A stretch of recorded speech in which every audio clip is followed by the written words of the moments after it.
They say trust is the foundation of any strong relationship.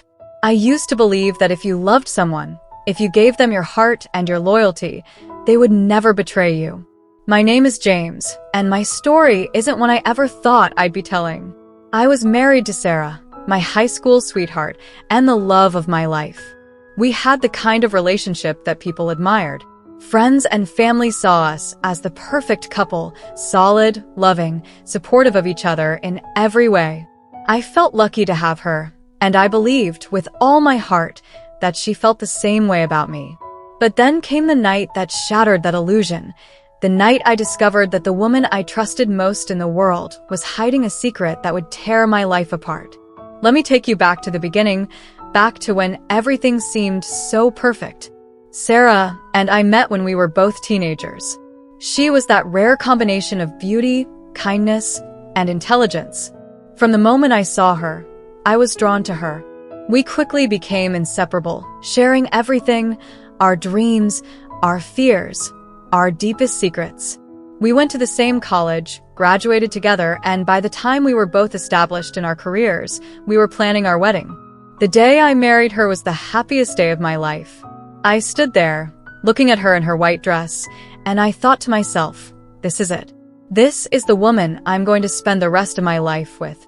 As the years went by, we built a life together. We moved into a small house in a quiet neighborhood, got steady jobs, and began talking about starting a family. From the outside, everything seemed perfect. Friends would tell us how lucky we were to have each other, how rare it was to find a love as strong as ours. And I believed it. I believed that we were different, that our love was something special, something unbreakable. But looking back now, I can see how blind I was, how much I ignored, all because I wanted to believe that the woman I loved would never hurt me. The changes were subtle at first, so small that I almost didn't notice them. Sarah started staying late at work, claiming that her job was demanding more of her time. She worked in marketing, and she said there were new projects, new deadlines, things that required her to stay late or work on weekends. I didn't question it. She was ambitious, driven, and I respected her dedication. But soon, her late nights became more frequent. She'd come home hours after her usual time, saying she'd gone out for drinks with some friends or had stayed back to finish a project. She'd brush it off, telling me not to worry, saying it was all part of her career. At first, I didn't think much of it.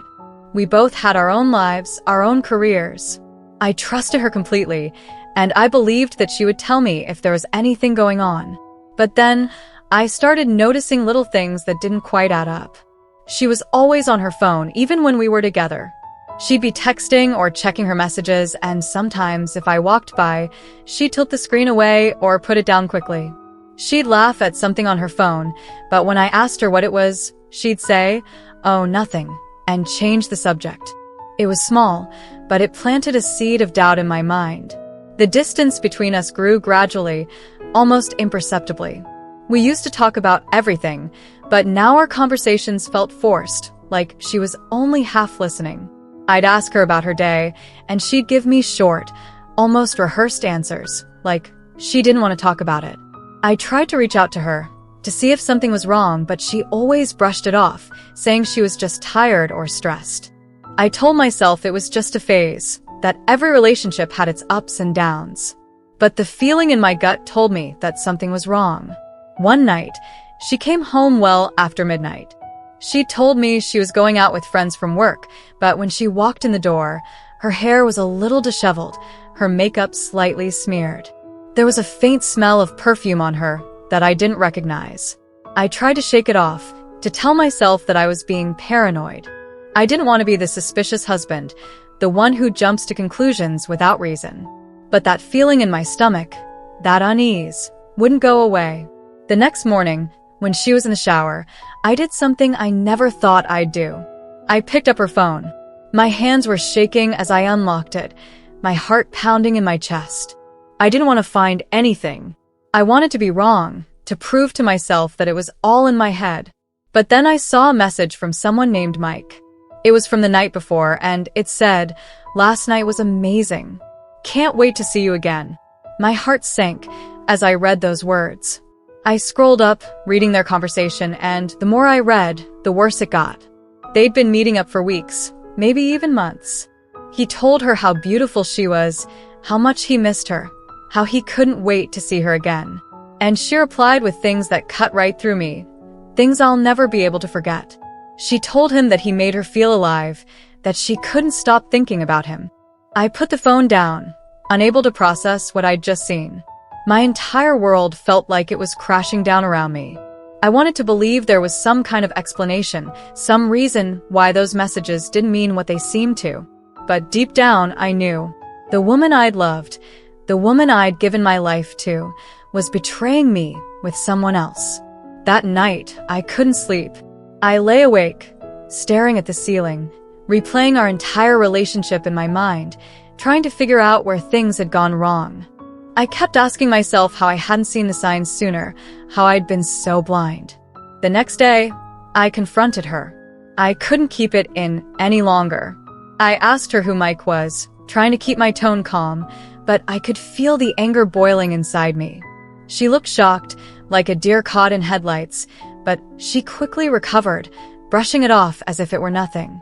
She claimed he was just a friend from work, someone she occasionally talked to. But when I pressed her story started to fall apart. She became defensive, accusing me of not trusting her, of invading her privacy. She tried to turn it around on me, making me feel like I was the one in the wrong. But I couldn't ignore what I'd seen.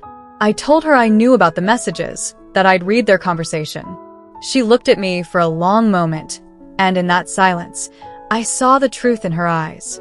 She admitted to the affair, but she tried to justify it, saying that she'd been feeling lost, that she didn't know how to tell me. She said it was just a fling, that it didn't mean anything, that she still loved me. But how could I believe her?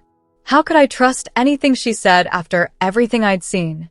The love I felt for her, the trust I'd built over years, was shattered in an instant. I felt betrayed, humiliated, like everything we'd had together had been a lie. I couldn't stay in that house. I packed a bag and left, not knowing where I was going, only that I couldn't be there with her. The days that followed were a blur of pain and anger. She tried reaching out, sending messages, leaving voicemails, begging for forgiveness, saying she'd do anything to fix things. But the trust was gone, broken into pieces that could never be put back together. In the end, I learned that sometimes the hardest thing you can do is to walk away. Trust, once broken, is nearly impossible to rebuild. And though the pain was almost unbearable, I knew I couldn't stay in a relationship built on lies and betrayal.